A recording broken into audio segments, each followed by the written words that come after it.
Hello everyone. आज के अंक में मैं आपके समक्ष एक नए विषय पर चर्चा करूंगी। कक्षा 10 में मानवीय करुणा की दिव्य चमक, जो लेखक सर्वेश्वर दयाल सक्सेना जी के द्वारा लिखा गया है। इसमें हमने फादर के चरित्र को या उनसे संबंधित इस पाठ को 8-9 भागों में विभाजित कर लिया है, की पॉइंट्स बना लिए हैं और उनको हम फिर अलग अलग डिस्क्राइब करेंगे। परंतु उन पर चर्चा करने से पहले हमें लेखक का संक्षिप्त परिचय जान लेना चाहिए। लेखक सर्वेश्वर दयाल सक्सेना जी का जन्म 1927 में उत्तर प्रदेश के बस्ती जिले में हुआ था। उन्होंने इलाहाबाद से उच्च शिक्षा पूर्ण की और उसके बाद अध्यापन में आ गए। आकाशवाणी में भी सहायक प्रोड्यूसर के पद पर उन्होंने कार्य किया और इनके विषय में ऐसा कहा जाता है कि ये बहुमुखी प्रतिभा के धनी थे।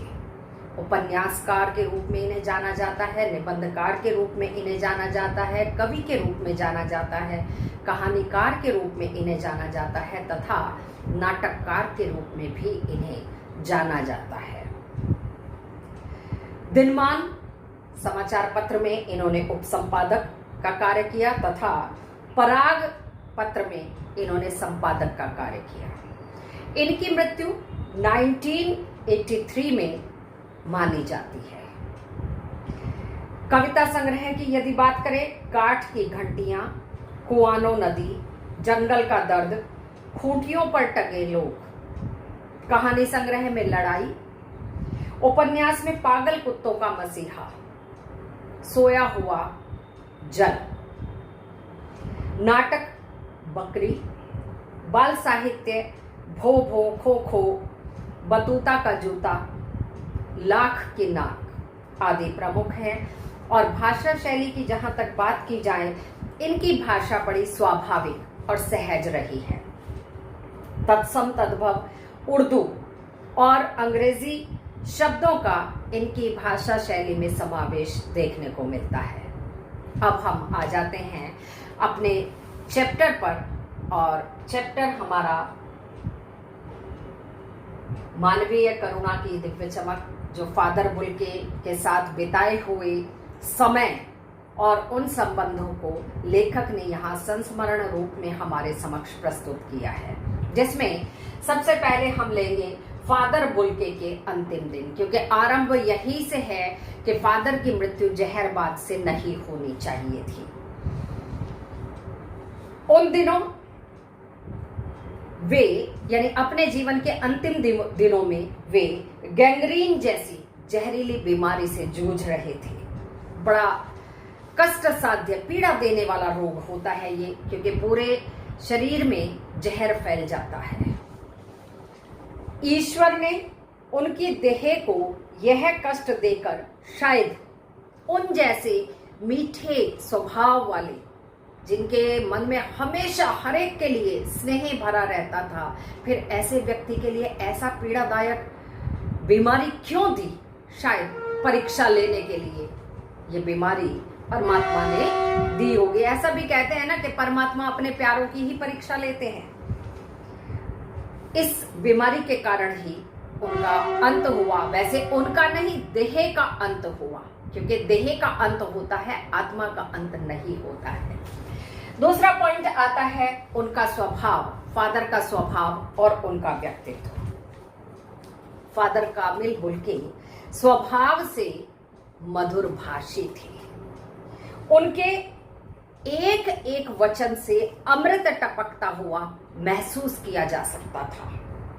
उनका कद लंबा था और वे पादरी के सफेद चोगे में सफेद दाढ़ी चमकती ही रहती थी। इतना आकर्षक उनका व्यक्तित्व था कि सफेद कपड़े पहनते थे, क्योंकि फादर थे। रंग उनका गोरा था, दाढ़ी सफेद थी तो वो और ज्यादा सफेद कपड़ों के साथ खूबसूरत लगती थी, छाई मारती हुई प्रतीत होती थी। उनकी आंखें नीली थी, क्योंकि विदेशी थे, बेल्जियम उनका जन्म स्थान था। और हमेशा उन्हें देखकर ऐसा लगता था लेखक को या अन्य सभी को जिन्होंने उन्हें देखा है, उनसे मिले हैं, कि वो हमेशा सभी के लिए प्रेम से अपनी बाहें फैलाए रखते थे अपने आगोश में लेने के लिए। सबके लिए अपार स्नेह उनके मन में भरा हुआ था, उनमें ममता और आत्मीयता, अपनत्व का भाव कूट कूट कर भरा हुआ था। और लेखक के साथ तो उनका बड़ा ही अंतरंग संबंध था। इसके बाद आ जाता है फादर के साथ लेखक के संबंध। लेखक ऐसा मानते हैं कि फादर को याद करना, किसी शांत उदास संगीत को सुनना है, उनको देखना करुणा के स्वच्छ जल में स्नान करने जैसा है, और उनके विषय में बातें करना कर्म का संकल्प लेने जैसा है। यदि उनके, क्योंकि वो हमेशा कर्म पर जोर देते थे। लेखक के उनके साथ पारिवारिक संबंध थे, वे उनके साथ हंसी मजाक भी किया करते थे और बड़े ही अपनत्व, बड़े भाई की तरह, पुरोहित की तरह उनके साथ वो उनके हर छोटे बड़े कार्यक्रम में शामिल होते थे।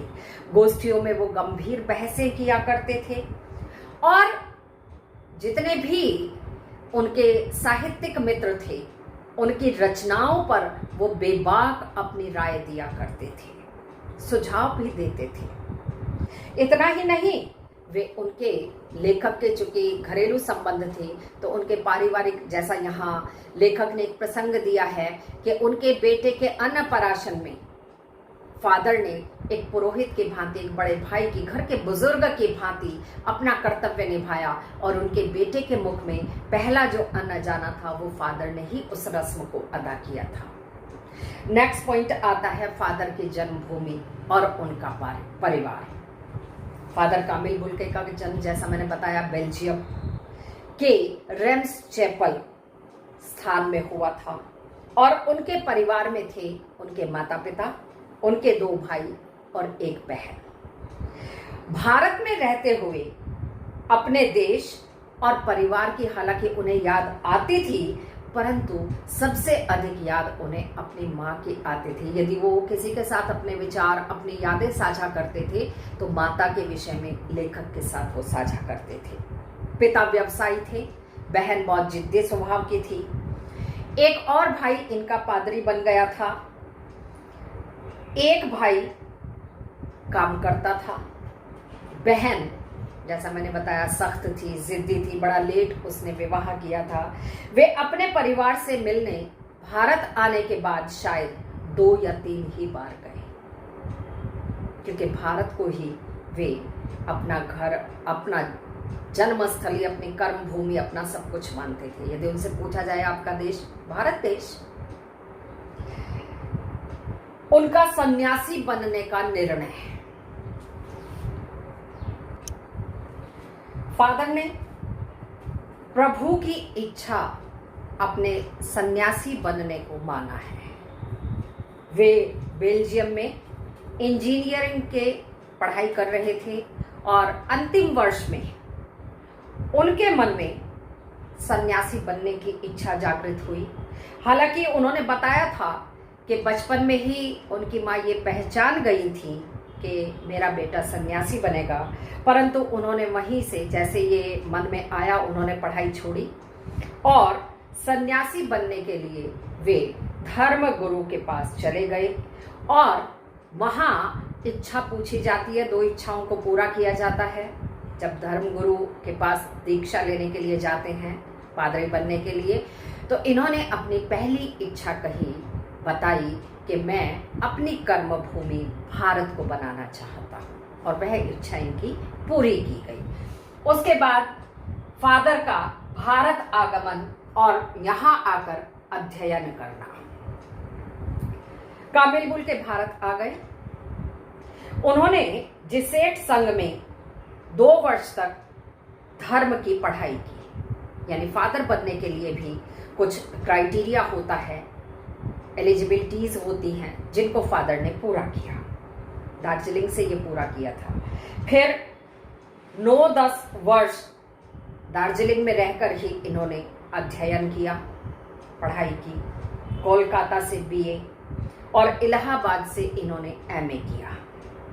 प्रयाग विश्वविद्यालय के हिंदी विभाग में रहकर 1950 में राम कथा उत्पत्ति और विकास, ध्यानपूर्वक सुनेंगे, राम कथा उत्पत्ति और विकास विषय पर इन्होंने अपनी पीएचडी की पढ़ाई पूरी की, रिसर्च का कार्य किया। इसके बाद नेक्स्ट पॉइंट आता है फादर का हिंदी प्रेम। फादर तो विदेशी थे, बेल्जियम के थे, फिर हिंदी के लिए उनके मन में हिंदी को राष्ट्रभाषा बनाने के लिए क्यों भावना थी, ये इसको वो ईश्वर प्रदत्त मानते हैं। और कई बार हालांकि वो बहुत मीठे मधुर स्वभाव के थे, कभी गुस्सा नहीं करते थे, आक्रोश नहीं करते थे, लेकिन जब कभी वो हिंदी भाषियों का हिंदी अपमान करते हुए देखते थे तब वो आक्रोश में आ जाते थे, या किसी मंच से उन्हें यदि हिंदी की पैरवी करने का मौका दिया जाए तो वो यह बात बिल्कुल कहना नहीं भूलते थे कि हिंदी को राष्ट्रभाषा का दर्जा दिया जाना चाहिए। उसके लिए मन में उनके तड़प थी। फादर कामिल बुल्के का हिंदी के प्रति बहुत अधिक लगाव था। उन्होंने एमए हिंदी में Saint Xavier's College Ranchi, Saint Xavier's College में से हिंदी में उन्होंने एमए किया और उसके बाद मातरलिंग के प्रसिद्ध नाटक ब्लू बर्ड का उन्होंने नीलपंछी नाम से हिंदी रूपांतरण किया। इसके बाद ये सेंट जेवियर्स कॉलेज रांची में हिंदी और संस्कृत विभाग के विभाग अध्यक्ष के पद पर कार्यरत रहे, यानी अध्यापन कार्य किया इन्होंने वहां।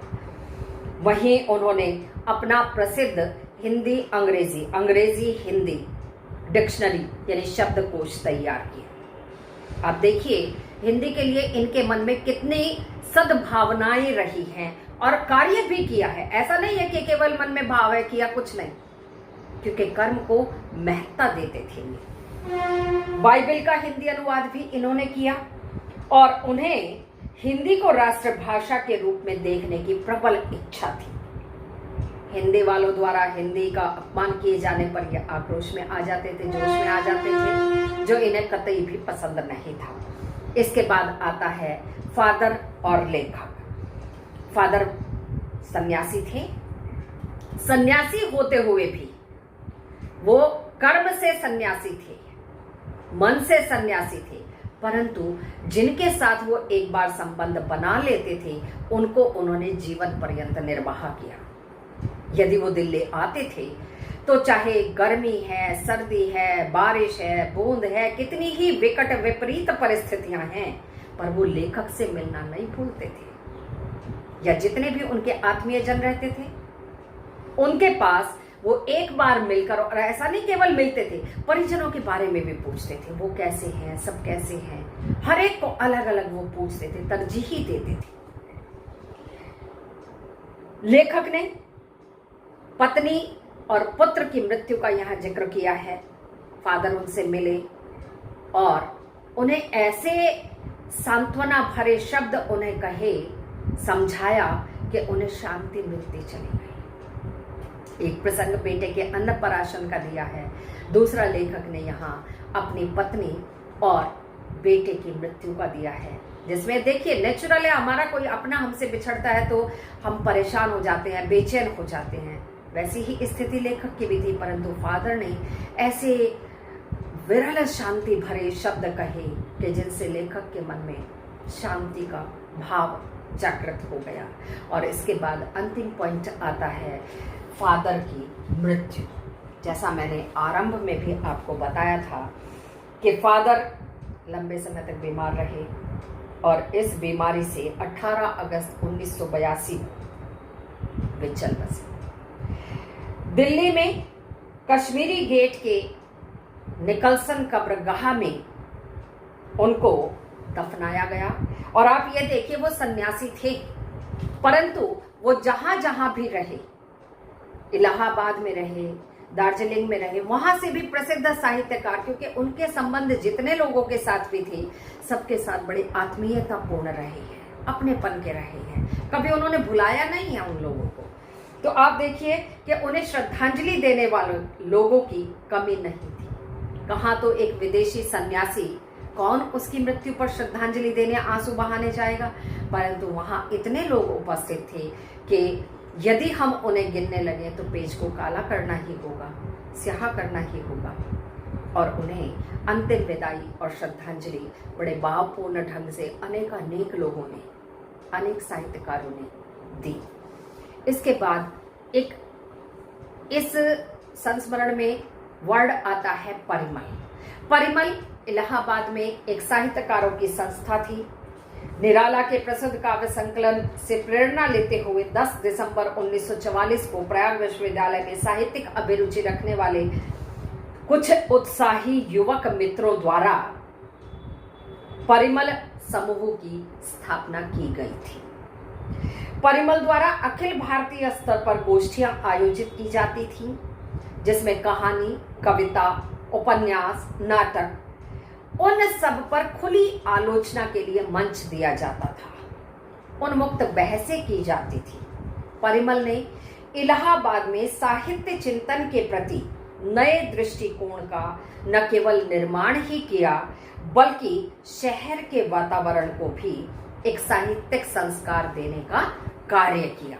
सो स्टूडेंट्स, आज के अंक में हम अपनी चर्चा को यहीं समाप्त करेंगे। आप घर में रहिए, सुरक्षित रहिए। धन्यवाद।